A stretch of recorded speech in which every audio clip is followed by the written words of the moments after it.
You were even younger. What are your memories of in India, where you grew up?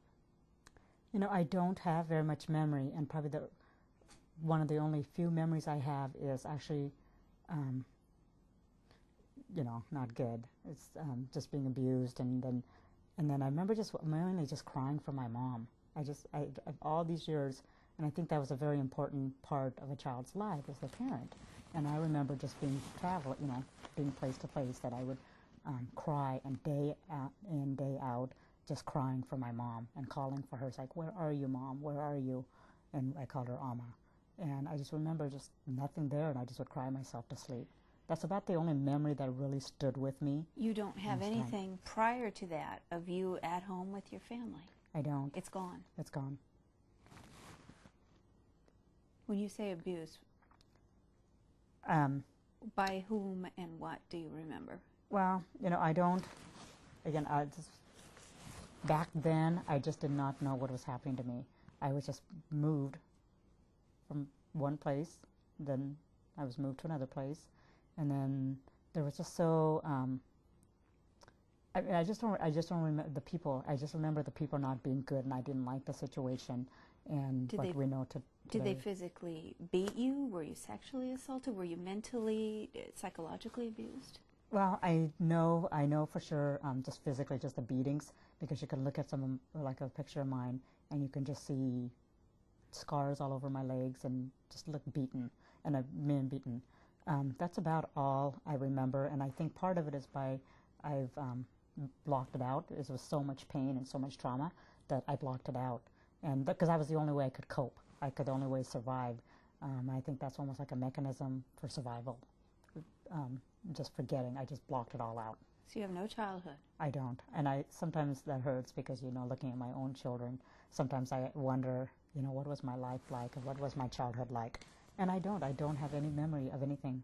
So this is the photo you're referring to? Right. This is one of the photos. And yeah. So this is the photo you're referring to. Describe this little girl. I look at this picture, and that was me just before 8, because I left my mother's home when I was 7 years old, and that's when I got sold into the trafficking ring between the age of 7 and 8. This picture here is actually the only thing I got from somebody, and this is after I went through all the abuse. And you can if you look at the picture, you can see just, you know, warps and things all over. But this is the picture that I actually looked like I was physically and mentally ill.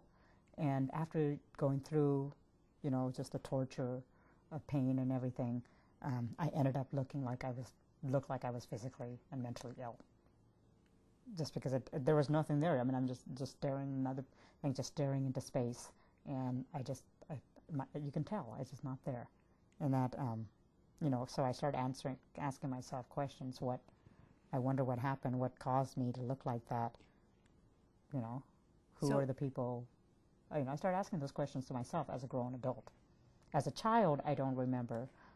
All I remember is the beating, and then yelling and calling for my mom for help. Any feelings associated? Any little girl feelings that you remember? I think it's just the main thing. I just remember just the loneliness, just not knowing anybody. I mean, there's like, I go look, I just don't know anybody there. I don't know the language, because then what they do is they take you to this other location across the state borders where it's a different language. It's almost like going to a different whole country, because the dialects are different in India. And so they take me over there, and then there I just didn't know anybody.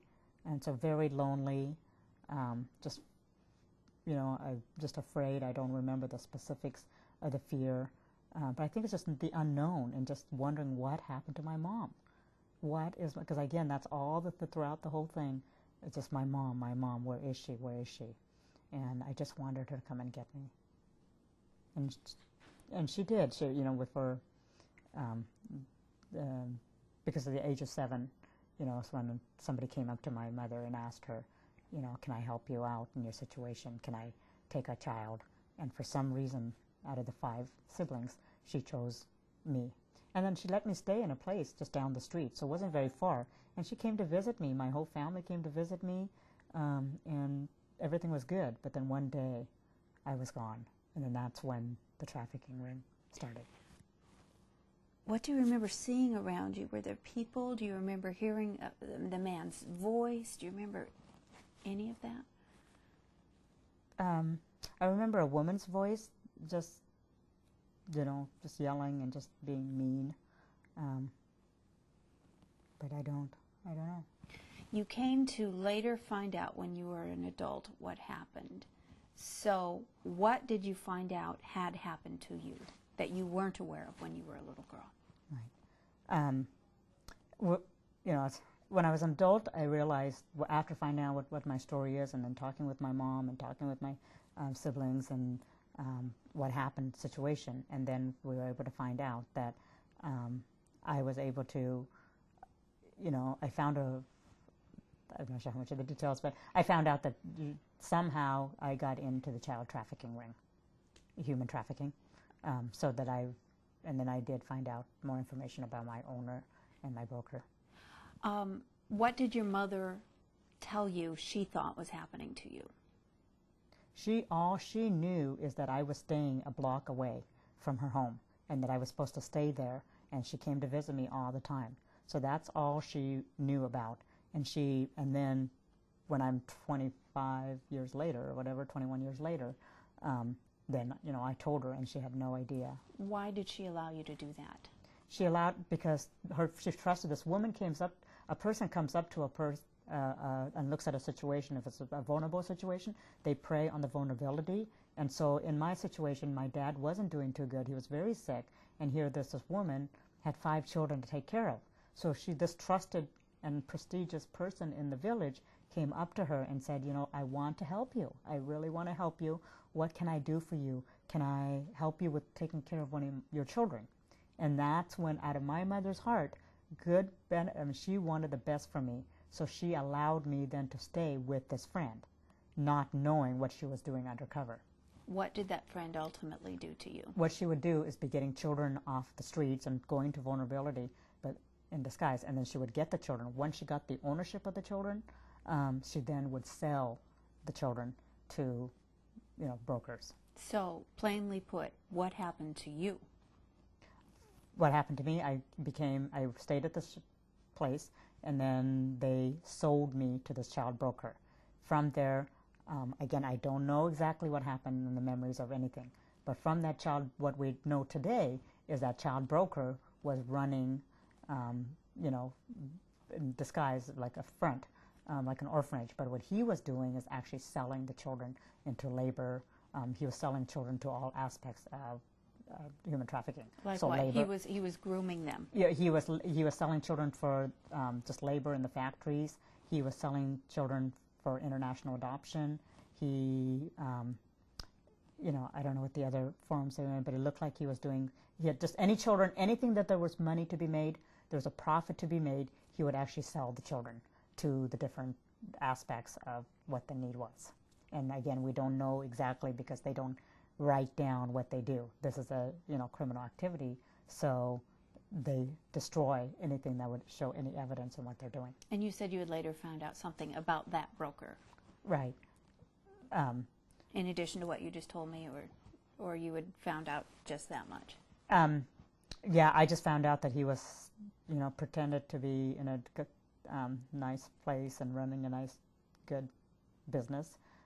But again, he wasn't. He was just being cruel to children, just beating them. And because again, in his eyes is money. It's his business. It's making money. He doesn't care about the human heart. And that's what happened to the children that was in his care, including myself. I was just a product. I was just a commodity. And so he didn't care what I thought or what my feelings were. If I cried, he didn't care. He would just, you do more beatings and things like that. So he just didn't have a heart to take care of anyone. So your memories really began when you were adopted here in the United States. Correct. And that was a wonderful woman. Yes. And I think part of it, again, as the mechanism of just surviving going through the process. And because I cried so much for somebody to take care of me. I just wanted somebody to take care of me and to love me and just for just to take care of a child. So, and what I remember then coming into America, I had this wonderful woman When I first came, I didn't know where I was. I didn't know nothing. I didn't know the language. Again, into the United States, I didn't know the language. I didn't know what was happening. But in time, I bonded with this woman who was my adopted mother. What did you come to find out about your past as far as how many times you were sold and how you ended up in the orphanage? Yeah, a lot of my paperwork was thrown away once there was some kind of questioning what this man, the broker, was doing. Then he destroyed all the paperwork. So there wasn't much to follow on that. Okay, but if I recall, you think you were probably sold twice. Right. So I know I was sold twice, at least. One from where my mom, had given this person to take care of me. She sold me, and then the child broker had the ownership, and then he sold me again. So I do know at least 2 times that I was sold in the 1-year gap. There was between the age of 7 and 8 is when I was in the trafficking ring. Okay. When you discovered this as an adult, it was really traumatic for you because you didn't know that. How did that make you feel? I just couldn't believe it. And at the time, I didn't even know what human trafficking was. I didn't know. I never heard of somebody selling another human being. That was unheard of. And I'm thinking, and then I remember sitting on my home computer reading an email and just trying to find out any information about me. And I remember reading, just all I remember is the comments, that home was run by a man who bought and sold children. And I remember reading that, and I was absolutely crushed. I just couldn't imagine my life. This is me that we're talking about, and that somebody would sell me, and for why? And all the questions started rising, and I just really hit. Depression. So soon after reading it, I was just like, oh my goodness, I couldn't believe this. This is happening. This is my life. This is, I'm sitting here, and depression. Just came to depression and just wanted to basically end my life. Just because of the tragedy, you just can't imagine what it feels like when somebody says that that you were sold and you were a commodity. You were a profit for somebody else. And I couldn't fathom that thought, that anybody would do that. And so I just, part of it, after being just fresh and just crying and crying, and then obviously then anger starts coming in, just saying, well, why did he do that? Why were the people involved in that? And all those questions come. Do you still have those scars in your heart? Yes, I do. So. How do you deal with that? It's an everyday process. It seems like, I'm living life and doing what I'm supposed to do. But when especially because I now work with, victims of human trafficking, and there are so many times that when I'm helping somebody, helping a victim, I have to deal with my own emotions, and it's very difficult. I'm just crying and trying to get through the process and ask myself, why am I doing this? Because it hurts. It hurts me every time I hear or I work with another victim, because it puts me in the same. I can relate to them, and so it's a very difficult thing. But I also know I need to be strong and be able to do that so I can help all the other victims that are out there. How can you do that? Why do you do that? Why do you continue to take yourself back to that painful place? I think because the only reason I do is because God's called me to do that in my life. And because otherwise, why would somebody want to do that? Why would somebody want to put their life out like that and, go back to the pains, the deepest pain of your life? Why would somebody want to go back? But yet I know there's a reason. I know there's a God-given purpose, and a God called me to be a voice for those thousands of victims who have been sold into slavery. And sometimes I ask, why, God, why does it have to be me? Can it be somebody else? It'd be so much easier if it was somebody else. And sometimes I get so angry, it's like, forget it, I don't want to do it because it hurts too much. But then I get strong again. And I take a deep breath and going, okay, what is my purpose in my life? What am I supposed to do? And every time I have to go back to my faith and who I believe in and why I do what I do. It's because it is God and my faith that keeps me going, because otherwise I would have given up so many times. But I know I want to help other people. What was that period of depression like? The times that when you found out that you were sold and you hit that depression, what was that like? all I could do, my life was it was hard. It was a very difficult time, and all I could do is just, I literally cried, and I would just go, you know, so I would just go and, sometimes just go to bed, just crying because it just hurt so much. And I remember just holding on to the Bible. I would hold on to the Bible because that's all I had. Because you just don't want to trust anybody else. You just don't want to. You want to get away from it all. You want to get away from people. It's just because it's just so much depression and so much pain and I remember just going to bed, and all I can do is hold on to my Bible because that's the only security I had. And that's how I made it through. And I remember reading it time after time, and I remember midnight reading it. And when I would wake up and remember that comment or that email, I would just cry and cry. But then again, the security I had was that Bible. Because everything in that email is tied up with your whole sense of worth, your whole personhood, everything. Yeah. Right? It was, and that's why it's so hard to believe. I mean, hard to know. What do you do when somebody comes and tells you you were a prophet for somebody else so they can make tons of money off, make a lot of money off of you? And that's what these victims, that's the victimization of human trafficking. And it's just a very hard thing to know that people out there would do that to an innocent life. How old were you when you made this discovery and went into that depression? When I found out that home was run by a man, I was 28 years old. And a wife and a mother. I was a mother, and I had a daughter, and I had 2 kids. And it was hard to believe that would happen. What kind of therapy did you go through? How did you heal emotionally from that depression and from that trauma? And I think if you're in a situation like this, it's an ongoing healing. It's not over with. It's a daily, and especially when it's ongoing. And so the way, for me, the only thing I can tell you, the only thing I can explain to you was my faith in God, and how that Bible just was life to me. It gave me life just because I didn't know what else, because everybody else can say different things, but see, that's what happened in my past. People would tell you good things, but then they ended up, fan. But then all I had for the healing was the Bible. And the Bible when I would open up the Word, I didn't know what I was opening up to. I was just in the best. I was just crying. I just didn't know what else to do. And all I would do is open up the Bible, and I would just start reading.